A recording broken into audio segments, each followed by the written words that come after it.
Dear students, today I will teach you the remaining part of the keeping quiet. In the first part, I told you that the poet wants there should be complete silence. He wants that there should be universal brotherhood. There should be peace all around.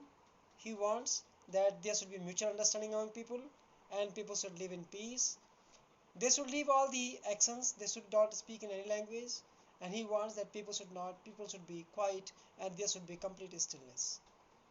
Now, in the further stanzas, first I am reciting, what I want should not be confused with total inactivity.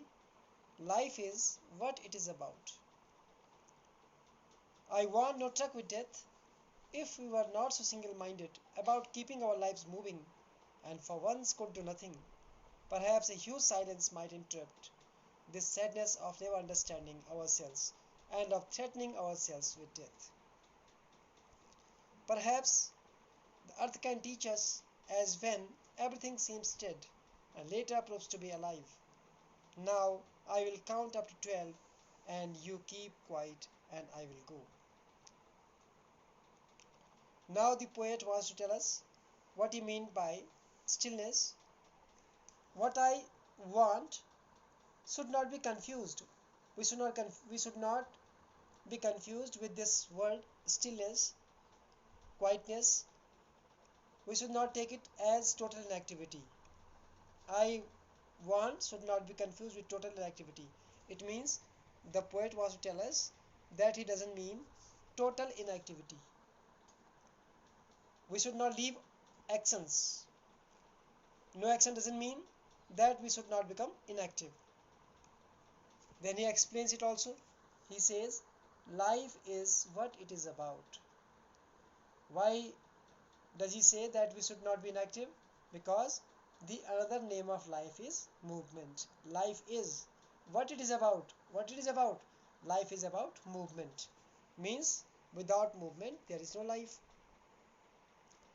Then again he says, he explains it, I want no truck with death. Actually, he doesn't want to associate it with the death. Inactivity means inaction, and when people are dead, they become inactive.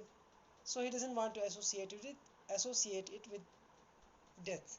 He doesn't want no truck. No truck means no association. He doesn't want to associate it with death.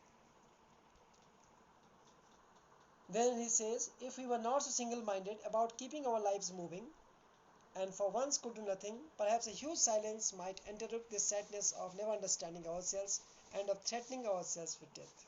What does he want to say? Actually, we are so much single-minded about keeping our lives moving.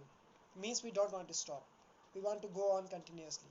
We are so much engrossed in this materialistic world that we have no time for stoppage. So the poet wants us not to be so single-minded about keeping our lives moving. We should stop for some time. And he desires that for once we should stop once could do nothing. He wants us to stop for some time. And what will happen as a result? As a result, there will be a huge silence because everybody would become silent.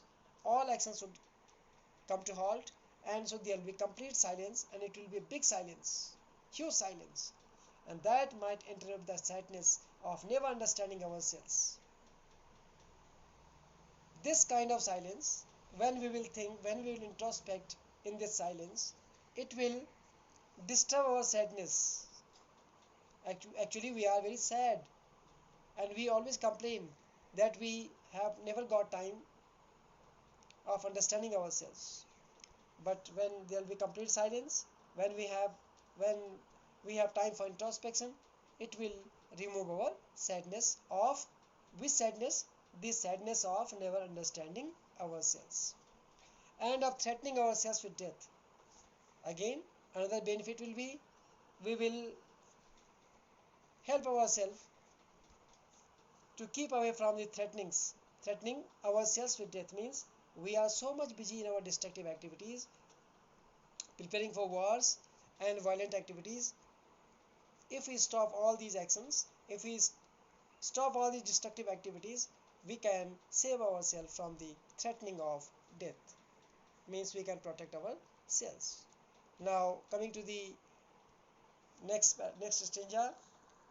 In this stanza, the poet gives us an example of the earth. He uses this earth as a symbol of quietness. He wants to tell us that earth is the perfect example of stillness. And he wants to tell us perhaps the earth can teach us.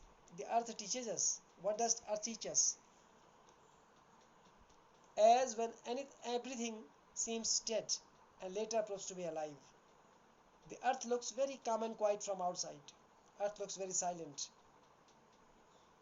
Earth teaches us that when it's completely silent, when there is complete silence, later proves to be alive. Means the earth proves to be very living. Means all activities take place on the earth, although earth looks silent from outside. What does earth want to teach us? That silence is productive. Means when we are silent, when we are quiet, we can meditate, we can think, we can introspect, and we can be very much productive at that time. So we should learn a lesson from the earth. Earth is used as a symbol by the poet. Now coming to the last two lines. Now I will count up to 12 and you keep quiet and I will go.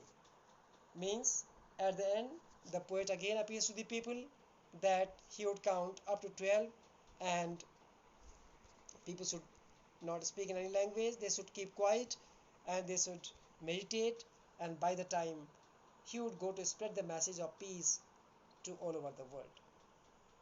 So thanks for watching video. Thank you. Have a nice day.